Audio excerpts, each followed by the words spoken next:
What's up everyone? How's it going? Welcome to today's video. Today we're going to be essentially doing weekly review, and I'm going to look to make this an overall series as well that we are going to do every single week now, and we're usually going to do these on Saturdays. Today was Sunday as we're running one day behind, but today there's going to be two videos, this weekly review and the pre-week analysis for this upcoming week. So, let's get straight into this. I made this quick mural whiteboard. It has the themes, the fixes, what worked this week, and what failed. So, essentially, we're just gonna walk through it and verbally get all of these things out there so that not only I can improve on all the things that failed last week, but can also focus on what worked and fix these negative themes that have been showing up. So, with that being said, let's dive straight into this, and let's start out with first just going over everything that has failed. I don't expect this video to be too long. Hopefully it's going to be around 10 to 20 minutes. But essentially we're just going to go over what failed, what worked, and all of that. So let's get straight into this, right? So I put down these sticky notes, and essentially it tells you what failed.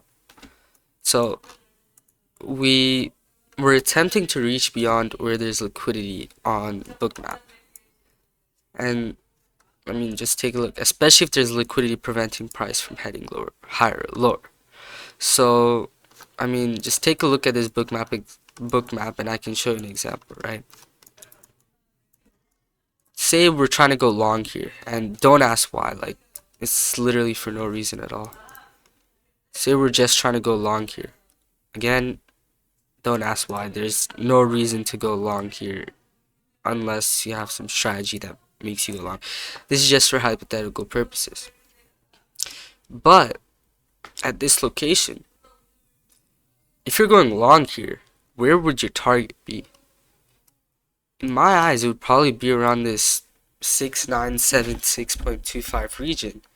If not, yeah, that's really the only clear target that's close to us. It wouldn't make sense to, hold on. It wouldn't really make sense to target something much higher, right? If we're sitting at 7.5, we don't want to target 7,000. Why? Well, to head all the way up to 7,000 from where we're sitting at right now, we have to break not only this region that's right next to us, also this 8.7 region, 200 orders, and regions above it, all to get to that 7,000 region. Why would price want to deviate from the area and location that it's transacting so much volume just to head all the way to 7,000? What benefit does it get from that if honestly there's similar, if not higher, liquidity, just a tad bit higher at 8.7, or essentially the same amount of liquidity at 7.6 where we're sitting at right now? There's honestly no reason for us to head all the way up there, and that comes back to this original theme, right? We're attempting to long towards the upside without a target, and again, we're already deviated from high volume node recession or VWAP, right? Taking a look here, where is VWAP? You can't really see VWAP from it, but imagine the high volume node was not here, but rather it was down there at 6950. The farther and farther you get from this high volume node, in which there isn't really any, the farther and farther you get from the high volume node in which price is not generating more volume above, typically signals that the more time it goes, the likely you're either going to generate a new high volume node above if we do create volume, or else just revert back to that high volume node. And let's take a look at this, right? On the footprint, we had a lot of trap sellers and continue to push up with the barrier protecting our downside below those trap sellers. Yes, that's correct. We had these trap sellers here, and there was liquidity protecting us down there. But look, again, this is asymmetric it's the asymmetric spread that's going against us, right? If we were down here and then took the trade aiming towards these highs, that's completely acceptable in my eyes. But taking a long here with the stop loss all the way there, targeting 7,000, of course, good risk to reward, but there's so much preventing us from heading there. It's really not worth it. And yeah, we don't have crazy liquidity at 7,000. There are a lot of liquidity targets preventing us from there. And I mean, the idea that there was trap sellers here for us to hit higher, completely acceptable because there's barriers there as well, and you see those trap sellers there. That's pretty bullish signal, and I'm liking that. But you cannot expect to go long all the way here, targeting all the way up there, if there's already a target right next to us. Either take that negative RR trade or simply stay flat. And here's how the trade looked, right? This is what we took. As you can see, we targeted all the way up there and placed our stop down there. I mean, we really quickly got stopped out. We literally caught the top. I mean, it makes sense. You're targeting much higher, and look how much deviated. Look how deviated we are from VWAP as well. Quick flush back to that VWAP region where we continued that uptrend for the day.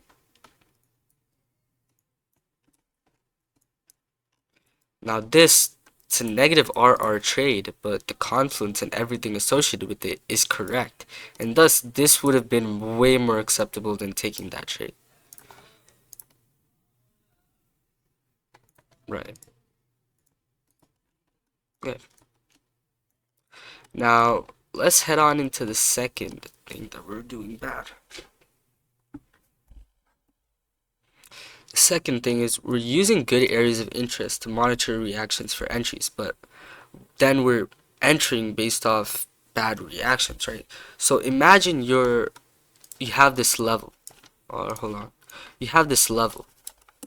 Now we head into that level, and then we like react from it, sure. But if you don't see anything there, what stops price from just bursting up? That's just simple market volatility, right? It happens all the time.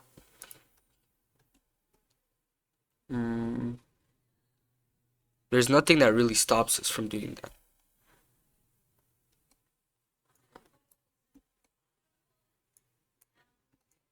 So, I mean, let's take a look at their examples. And again, not using the entire picture, not putting things into context, and yeah, just read the sticky note. That's basically it, right? So let's move on into these three examples that we have here, and we're gonna do these top two first, and then head into the third one. As the third one actually connects to what worked if we did the right thing at this location, if that makes any sense.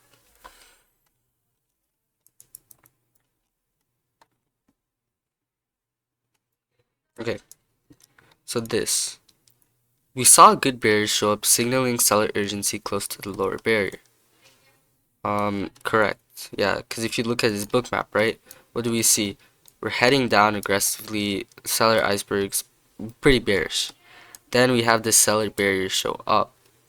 Now, off of a reaction off of it, we want to head short, taking out the 7.5 liquidity. I mean, that's completely acceptable. Yep, they're all great confluences, but we did not gauge a reaction to validate our entry, right? I mean, at this location, did we see any real signal that sellers are going to continue here? Any buyer absorption off that barrier? Not really. We essentially just broke through that barrier.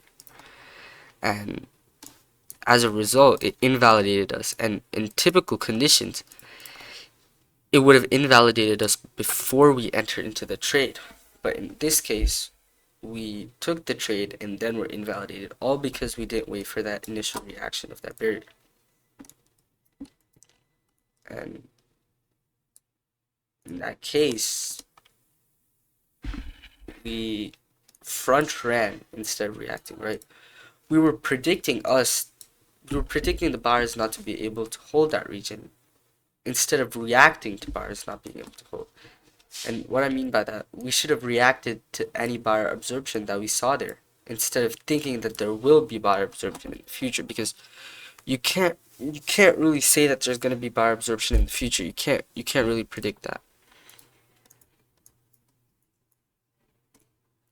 Now let's take a look at this with my comment app. Okay. Really wasn't any major reason to take the longs here. We took the longs there. It looked very bearish. We essentially saw a little bit of seller absorption, expected price to reverse all the way up. First things first, the liquidity was quite clustered. Also trend reversing is already quite risky. Also a lot of negative icebergs, simply trend following this region. We cut the reversal point simply because it was retracement, not a reversal. Okay. So essentially here, we saw that we were coming back into VWAP. We dropped heavily after news, looking to see price. Yeah, I mean, essentially the only thing for this trade was that it was a good value entry. Good value entries are not always the right thing to enter. Just because it's good value doesn't mean it's going to work out. Maybe there's higher probability that it will work out, but you want actual market order flow confluences to enter. Simply because it's good value, we don't want to enter longs, especially if we've been seeing such aggressive selling pressure. It's simply not worth it. Now, we do see some sort of seller absorption, buyer aggression here, which could be some sort of confluence. But if you take a look at Bookmap, we're hovering right around that high volume node. There's no barrier supporting us, and literally icebergs are selling, like they're focused on selling, and we see aggressive selling pressure as well. If all of these things are saying selling, and our only confluence was that we saw a little bit of a retracement towards the buy side, is it really worth taking the longs there with such big risk reward as well? Not really. So essentially, that's the takeaway from that trade. Now let's get into this third trade, which is a pretty interesting trade. So in this trade, let me read it real quick. We had the right idea of seller's aggression marked out, but entry idea was not correct.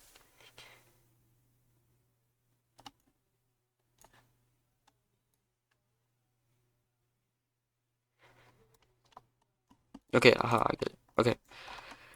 Essentially, we were moving down, right? And what we saw on the footprint chart was that there was a key selling region, the blue area that I've marked out. And we do kind of have a barrier there. It's nothing too crazily significant, but it could be argued that it's there. Now, at this region, we see that there is a move into this region, and these buyers are unable to hold at that region, and we're starting to see selling come in. That being said, there is liquidity here in which sellers are unable to break below, and that's not put into context, right? Although we are rejecting off this top region, we're struggling to break through this lower region, and sellers are not able to get anywhere much lower. And because of that, it's simply not worth it to short. Now, there was no absorption that was there as well, right? We saw that buyers were unable to push through a mark zone. There was no solid showcase absorption, and there's not really any crazy target much lower as well. Yeah, there's not really any targets crazy lower. Now, the longs could actually be viable here. Why? Well, taking a look, we're rejecting off of this level, which is high volume node.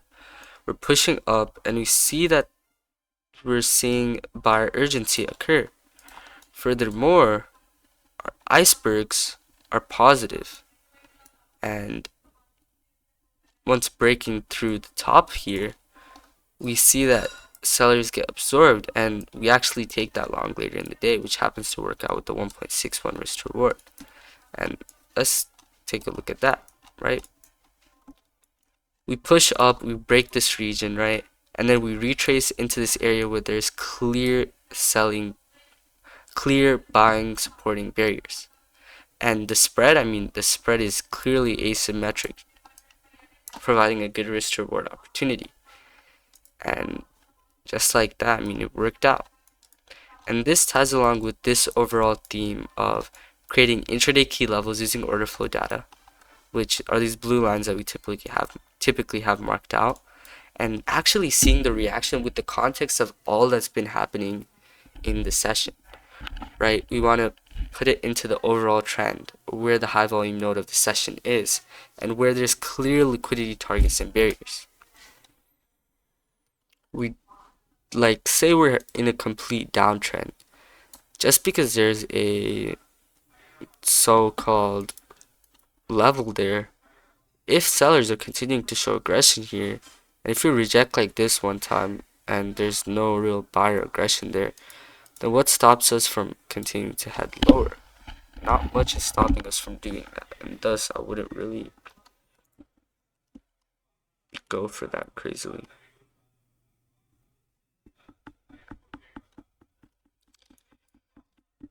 Now, we have to put it into context, and that is what can make us succeed, right? So in this case, we had the key level marked out in Addis, which is this blue box.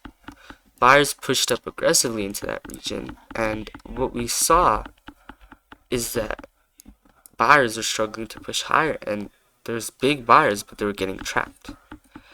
And we are deviating from the high volume node and VWAP.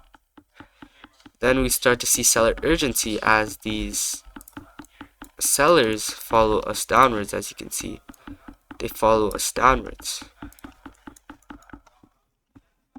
and that allows us to make a viable entry and confirmation that we can head lower.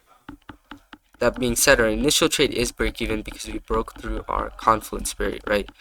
We broke through this initial barrier. The next trade worked out nicely as the barrier was held and buyers were getting constantly absorbed. So, I mean, again, this initial trade, this does look pretty good as this is providing confirmation. But, but then again, we may want to gauge a reaction of this barrier before we enter. And in this case, we didn't gauge a reaction and we entered short, and it did work out. But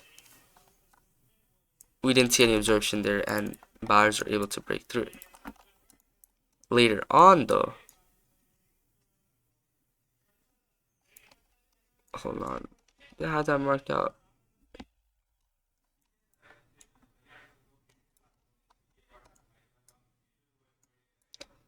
Hold on, maybe I put it on the right side by accident.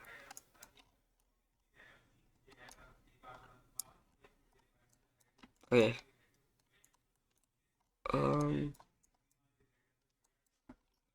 Essentially, the second trade would have been what's good, because we saw that a further, essentially after this, right, we headed down, broke through this barrier, and because this barrier moved up over here, and this barrier was holding extremely strong, and there was seller icebergs at that region as well.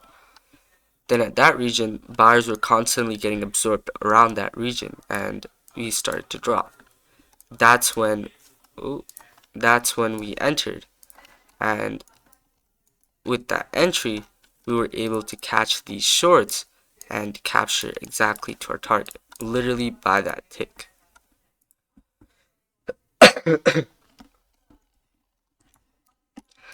Now, going along with that same theme, let's take a look at this trade that we've taken this week.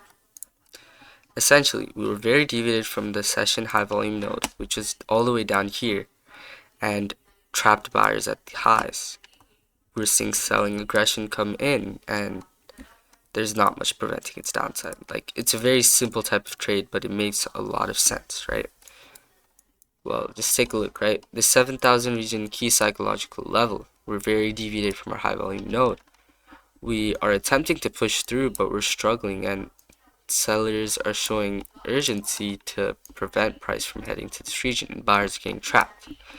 You see these buyers getting trapped there, and now we're seeing lots of aggressive selling come in through this delta that we're seeing here, and simply the bubble size.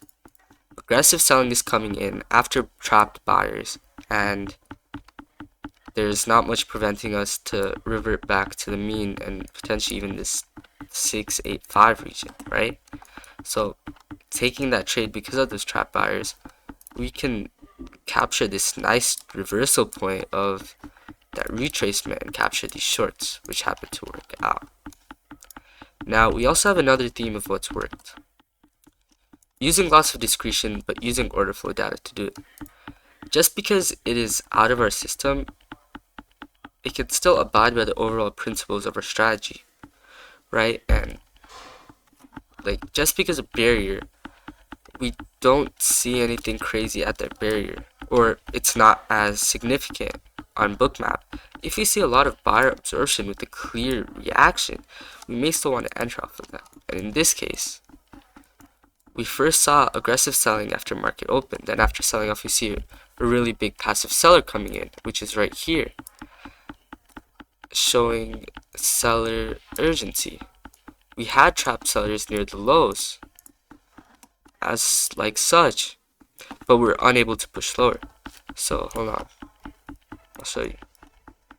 So essentially, we're seeing aggressive selling pressure. Then sellers were being unable to push through this entire barrier liquidity. We had this really big seller urgency occurring. These sellers were getting trapped and buyers were pushing upwards, actually taking out this with a very aggressive buying. And I mean, simply the breakout of that region provides a good opportunity and spread for us to enter long. Something like a stop loss like this, targeting the upper liquidity, potentially this region, maybe even higher. And that's what we did. And if you take a look, it was a really good capture of those longs here. So there's that. Now, essentially, the themes for today were 1. Not waiting for confirmation. The fix for that is simply wait for that confirmation, right? We want to wait for either absorption, aggression, a breakout of liquidity, a lack of liquidity providing quick movement, a deviation, a lot of different things. Second theme is that a deviation between structure on NQ and ES. And a lot of other strategies, they call this SMT or things of that nature, but I like to put this within context of order flow, right? Essentially, right, if we see NQ, let's say this is NQ and this is ES over here. If NQ is doing this, right, I kind of made that more complicated than it has to be. Hold on. Let's just keep it at this, right? Say NQ is doing that. What if ES is doing this? We see that there's not that much correlation between them and their structure is essentially quite deviated. Now, if you take a look at the order flow and NQ or ES order flow is showing clear signs of buying aggression, or both of them are showing clear signs of buying aggression, right?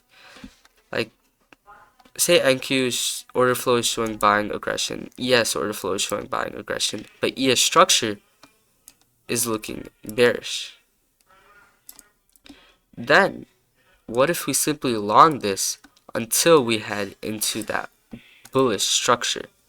Because right now, it provides a much better opportunity to get into those longs value-wise than NQ, which is all the way up here. And honestly, that is what we can do, right? Especially if, in order flow, if we have these asymmetric imbalance spreads, it can really help us get these.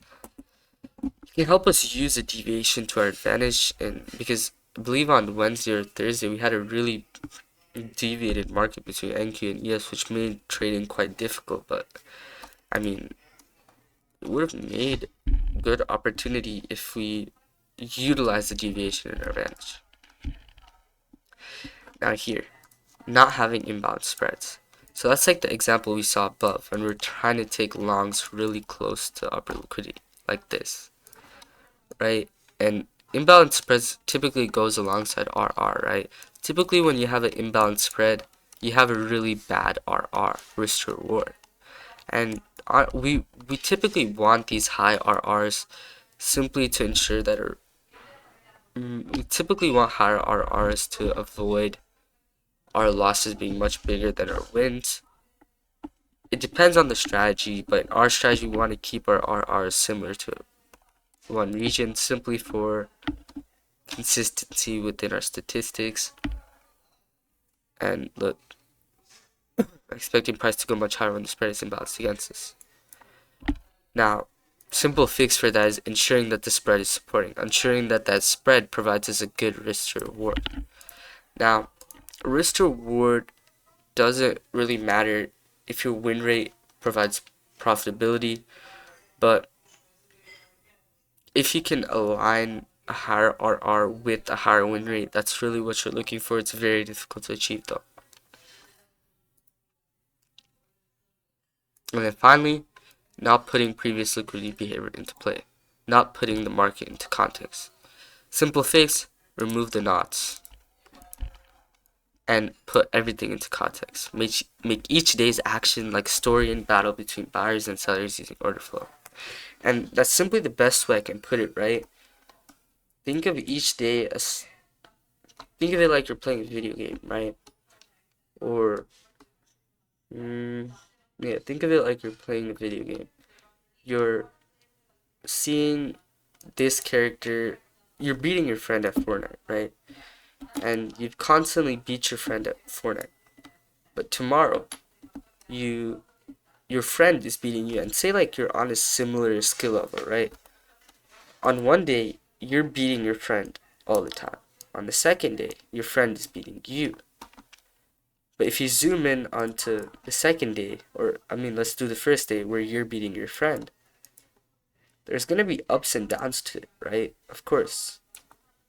But overall, if we see that you've constantly been beating your friend in this day much more than your friend has been beating you, and you think of it like that with these urgency, buyer urgency, targets being above, buyer aggression, seller absorption, it just signals towards the upside and signals towards us winning these Fortnite battles. It's quite weird metaphor, but that's how I like to put it. But essentially, that's really all that we have today, right? We covered most of our trades that we've done this week. Simply like a major, or it's a weekly review that covers all the trades and puts it into different themes that we can improve upon next week. And yeah, I mean, with this being done, I'm pretty prepared to go on into the next week and potentially scale a lot more in 2026 so that our payouts can look a lot bigger. But yeah, I mean, that's all I have here for today. And yeah, if you have any questions, feel free to leave a comment down below or join the completely free Discord server that's linked in the description down below. Lots of free resources in there, and definitely recommend you guys to check it out. So with that being said, thank you guys, and I'll hopefully see you guys today evening for that pre-week analysis for this upcoming week. So looking forward to that, and I'll see you guys then. Goodbye.